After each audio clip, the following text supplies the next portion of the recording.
Hello and welcome to the Southern Mountain Kitchen. Today we're making candied apples for Halloween.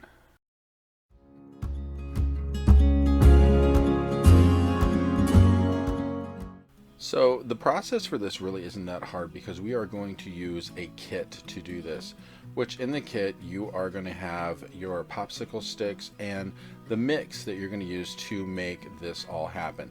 So go ahead and dump in part of your mix. Now here's the thing, this says it makes 10 apples. We're only doing 3, so we're going to cut everything down by a third.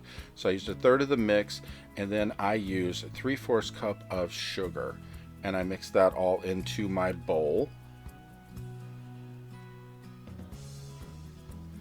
And you want to make sure you break up any lumps you might have had from your sugar. And to this, we are going to add a third of a cup of water.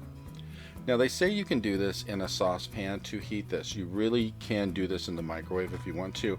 With mixing mine up, it took almost 7 minutes to melt through the candied apple mix. However, I did it in bursts. I only did about like a minute and a half, whatever, until I got it completely melted.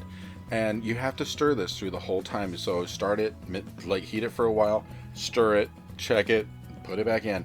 But when you have this in your microwave, you want to put a piece of plastic wrap over top, so that way your ingredients stay within the bowl and don't go elsewhere, because this mix will get on stuff and it is a pain in the butt to clean off. So even when you clean your bowl later, you're going to have a bit of a mess to clean up, but hot water will release it.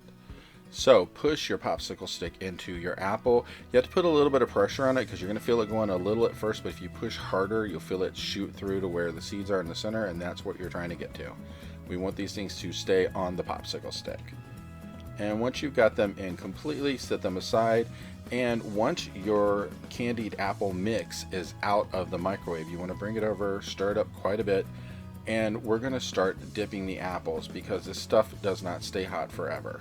So go ahead and turn your apple in it, and then you're going to want to take your spoon and spoon the stuff over top where the popsicle stick is, all around the top edge of the apple, and that way it's going to coat it.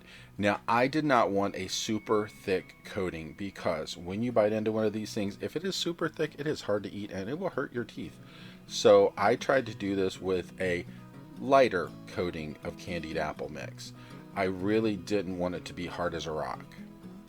And then once you get it done, let it drip off a bit after you've spun it around some. Make sure everything's coated, because as you hold it in the air, you're going to see it start thickening up as it's away from the bowl. And just turn it around a couple of times, let it solidify around the edges and the bottom, and then you're going to go over to the wax paper and set it up and let it sit, because the longer it sits, the more it sets up. Let you know ahead of time, do not put this into your refrigerator. It's not recommended. It will make it too hard and it will be almost impossible to eat. So you want these to actually sit on your counter and harden, not in a refrigerator. So we're going to go through each of these apples that I had, because like I said, I only needed 3 of them. But the box itself that you get, which really doesn't cost hardly anything, you could do 10 of these. So if you had people you wanted to give them to or have a party and just share them, it's perfect because 10 of these is plenty. And like I said, with the one I'm doing right now, I just bring it up, turn it around to let it harden a little bit, so that way stuff doesn't drip off as much onto the wax paper. It's still going to drip a little bit. And just work your way through each of these as fast as you can before the stuff in your bowl sets up. The best thing you can do though, once you get your apples coated, is take your bowl or container and get this stuff poured into the garbage, because you do not want a thick coating of this in the bottom of your bowl that you're trying to soak with hot water to get out. It just needs to be gotten rid of. And here you have it. This is what it looks like when it's done, and these are tasty and sweet and wonderful, especially if it's Halloween or if you just want them anytime. I hope you liked this video, and if you did, please like and subscribe, and I hope to see you next time. Have a great day.